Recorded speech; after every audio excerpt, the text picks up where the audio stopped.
अस्सलाम वालेकुम viewers, welcome to Urdu से यूट्यूब चैनल।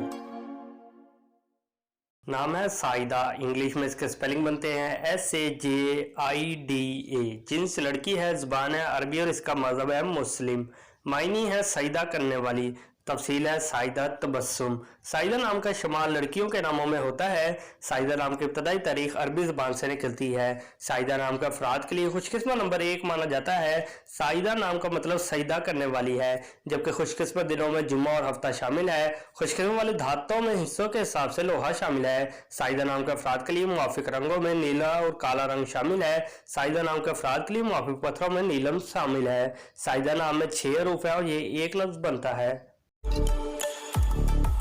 अपने नाम का मीनिंग जानने के लिए कमेंट बॉक्स में लिखिए। चैनल को सब्सक्राइब कीजिए, वीडियो को लाइक और शेयर कीजिए। Thanks for watching.